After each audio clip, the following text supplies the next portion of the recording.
ఇప్పుడు అక్కడ స్టాలిన్ కాదు, అతన్ని ఏ కారణంగా కాదు, విజయ్ వచ్చాడని కాదా, లేదు ఏఐఏడిఎంకే జయలలిత వారసత్వం అంటుంది కాదు, దానికంటే ఏది కావాలి, వీళ్ళు కాకపోతే వాళ్ళు, వాళ్ళు కాకపోతే వీళ్ళు. మూడవది నువ్వేం చూపెట్టగలుగుతున్నావు ప్రత్యేకించి? హామీలు వాళ్ళు ఇచ్చారు, హామీలు వాళ్ళు యువతకు అది చేస్తాం ఇది చేస్తామని చెప్తారు. ఏముంది అందులో? ప్రత్యామ్నాయ రాజకీయం క్రియేట్ చేయాలన్నప్పుడు ఒక సెంటిమెంట్ రగలాలి.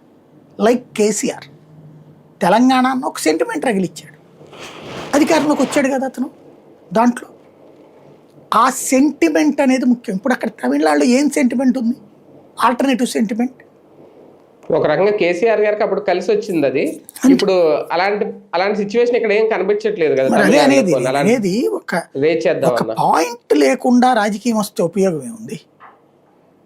అది ఇక్కడ సమస్య. విజయ్కి వచ్చిన సమస్య ఏంటంటే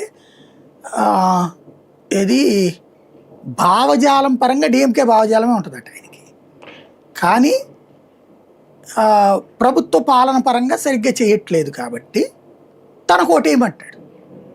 అంటే జనాలు ఇద్దరిని చూసేశారు కదా సార్, ఏడీఎంకేని ఒకసారి డిఎంకేని చూసేశారు, ఇప్పుడు ఇంకొకరికి అవకాశం ఎందుకు ఇవ్వరు అని. అదే నేను అనేది. వాళ్ళిద్దరూ కానిది నువ్వేం చెప్తున్నావు?